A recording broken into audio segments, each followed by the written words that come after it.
Hey everyone, welcome back to episode 3 of Call Center to Freelancer. In this episode, we are going to talk about becoming a freelancer and increasing your earning potential.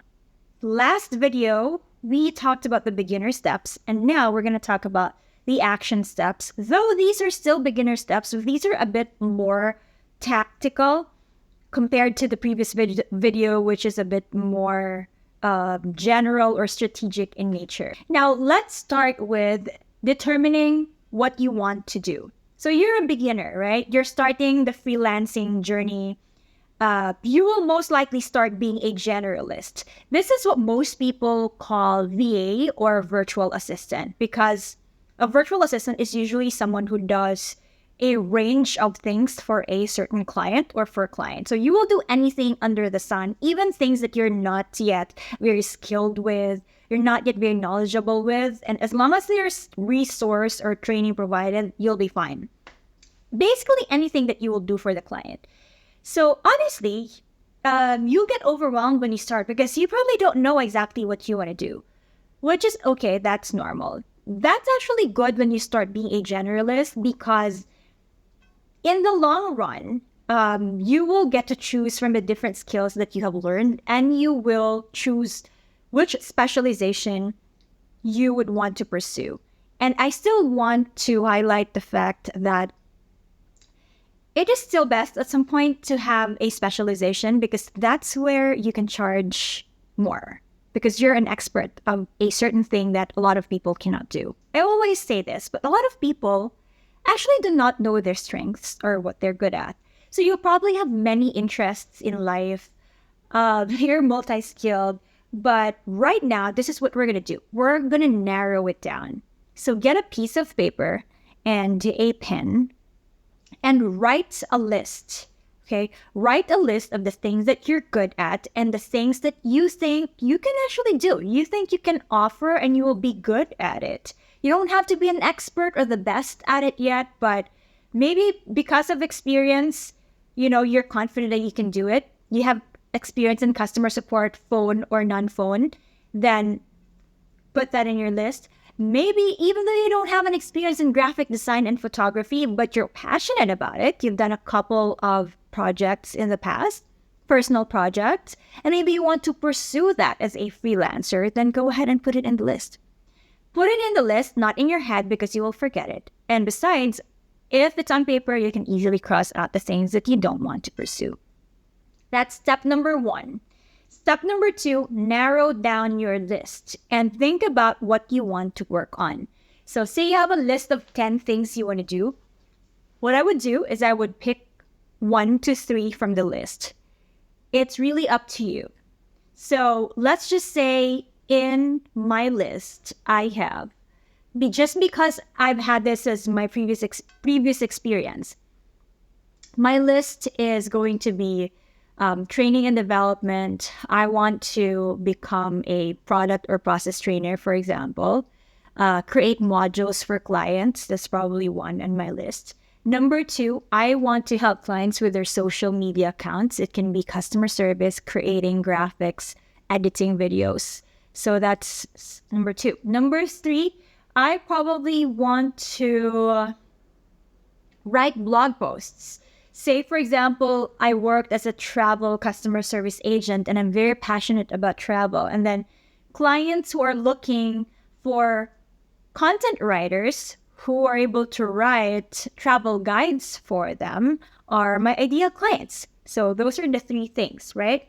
So among those 3 from your list, you don't really have to decide right away which one you'd like to focus on further. You can play around the 3 and see which ones would work best for you once you already start working with clients. The thing about this is you'll have to start self-studying these topics and, watching YouTube tutorials, taking training courses, and learning from other people, learning from other people's experiences, and hone in on what you really want to pursue. Now, when you're looking at your list, make sure that you also think about which of these things actually make you excited. I know that there are some cases wherein what makes you tired is what brings more money. And if you want to pursue that, that's completely fine, as long as you at least like that thing that you're doing. But if you completely hate it, then scrap it. It's not worth it. It's a soul-crushing job for you.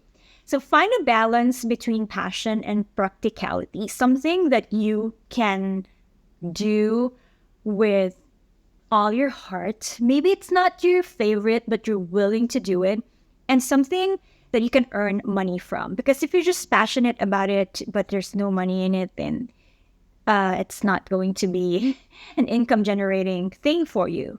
But on the other hand, if it's practical, you can earn a lot of stuff, but it's also a soul crusher that you have absolutely no love or even a bit of liking for that particular thing or job, then it's also not going to work. So again, balance of passion and practicality. So say, for example, just decide from your list, pick one that you think you can do at the moment. You don't even have to get overwhelmed or to overthink about this. Just hold on to those three things. Pick one that you can start with. So let's just say I'm going to start with customer support for travel companies, right? And I don't want to take calls. Probably that's one of the things that you want to stop doing now that you're transitioning to being a freelancer. I want to assist clients via email or chat support. So at least now you're narrowing down what you like. Okay. Along that list, it lists down the things that you actually want to do and what you want to do. But don't be super choosy just yet. All right. Still have a balance because you're still starting. So in that same list, also list the things that you want to do and you want to stop doing. I know some people would say beggars can't be choosers, but you are not a beggar. You are here because you want to improve yourself and you want to increase your earning potential. So start thinking about that. Start thinking about what you really want to do. So for example, I don't want to take calls anymore for 8 hours. Is that what you want to do? Okay, then write it down. If you don't want to do it anymore, if you don't want to take calls anymore for 8 hours, put it in the column, I don't want to take calls anymore for 8 hours. Not because it is something that you dread doing, but maybe because you just want to try something new. So I want to focus more on email and chat support and maybe, improving AI, because that's apparently a huge thing right now that people say can replace the jobs of customer service agents, which can be true if you think about it. But if you want to improve and be at par with the AI bots, which are most likely useless in a lot of, websites of the brands and businesses that I've encountered. So don't worry about that. Just focus on improving your skills and you're not going to be replaced by a bot. Anyway, the next thing you want to do is very important. Think of who your ideal client is. Amazing, right? Yes. You can actually choose now. Now that you're transitioning to becoming a freelancer, you have the freedom to choose. Although it's not going to happen right away that you will get to work with clients that you love, it's still a process. So start thinking of who you want to work with. Write it down. For example, I want to work with founders who are creating something innovative, creating something revolutionary for the community that can really help the lifestyle of a lot of Filipinos. That's just an example. And yeah, by the way, I really want to work with founders who are like that. But it's just an example for you who are watching right now. Another thing, I don't want to work with founders who are lowballing employees. Like if I see a business owner who pays like this little to his or her employees, then I don't want to work for that person. I want someone who would compensate his or her employees or contractors the amount or the salary or the payment that they deserve. So do you see what I mean? Whether you want to work with startups or people who are just starting their business, e-commerce industry, travel industry, health industry, you can choose which ones you want to work with and who you don't want to work with. Think about this as early as now because this will help you define what your offer will be or what your service will be in the future. The next thing is also very important. Very, very important. What problem do you want to solve for your client or for the person you are helping who will give you money in return? The main thing that I always think about is to get your client from point A to point B. So, for example, from clueless to confident, from struggling to not struggling, from no sales to, let's say, 10 sales a day, right? So you are giving them a transformation. You're now starting to think as a business owner and not as an employee. You're starting to think of how you can help this person, this client, improve the business. You have a closer connection compared to when you're working as a call center agent, BPO employee, or in a corporate company, right? So what is your USP or your unique selling point? What is that something that you can offer this client? And most importantly, know how to communicate it. Know how to tell people what it is that you actually do. So in this case, we are going to create our niche statement, or some people call it niche, but in my series, we just call it niche, N-I-C-H-E, okay? There are a lot of variations or frameworks of this, but some pattern that I have learned from my mentors and from online resources are, first, I help target audience get the result by doing this process. Another is I help target audience with the problem. Use this process to get the result, right? The thing is that personally, I don't want to focus on like highlighting the problem just yet, but I want to focus on the results or the outcome that I can provide to solve the problem. That's just me. That's how I do it personally. So example, the very basic niche statement is this. This is how you can communicate what it is that you want to do, what your offer is going to be. So say you want to be a customer or client support specialist for brands. Very basic thing is I help business owners, that's your target audience, focus on their core operations. That's the benefit or the result that you want the business owner to achieve. And then your process is by providing excellent customer support to their clients all over the globe, right?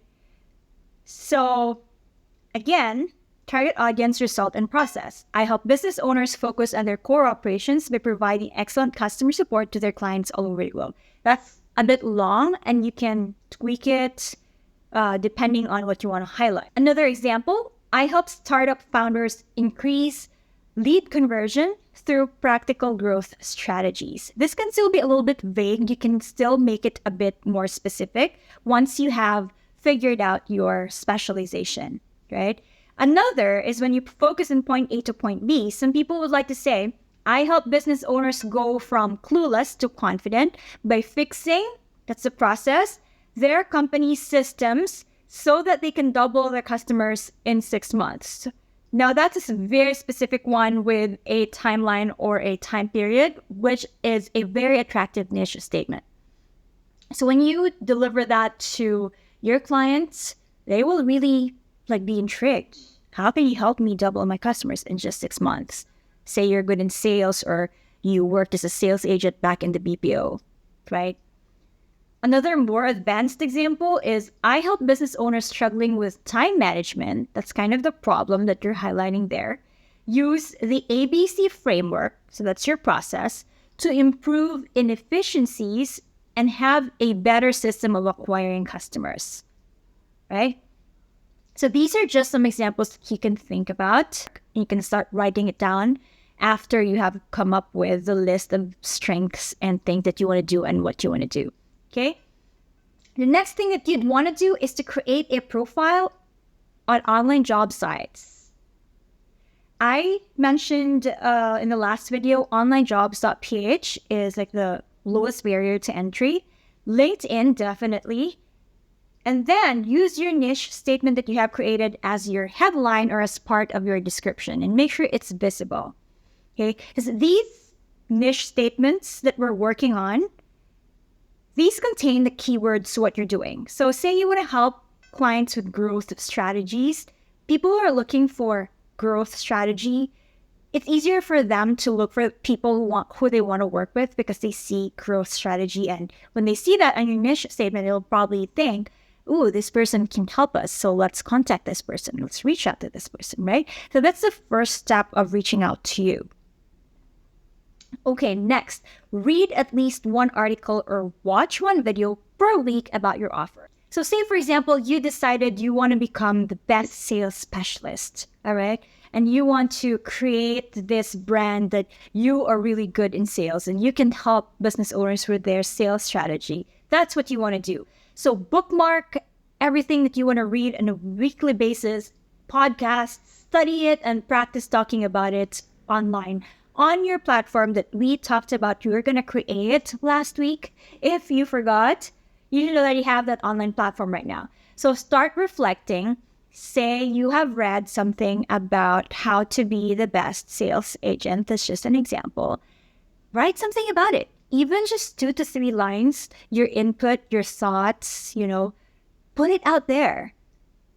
I know at first it's a bit uncomfortable, but you have to market yourself organically by writing about your future expertise or, the thing that you want to do.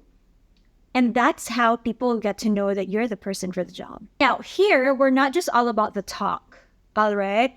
We have to practice what we are preaching. So decide when you want to start posting online and make it frequent. Start with once a week. So like the example I provided earlier, you've read something about sales. You want to talk about it, give your 2 cents, post something about it every day or anything related to that topic. It does not have to be super deep or profound, but at least you slowly start talking about it and add your input.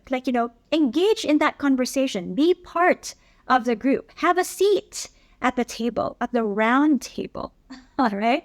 Now, don't think about what others would say just yet, because that's a common hindrance to people who want to be online and who want to be known for something.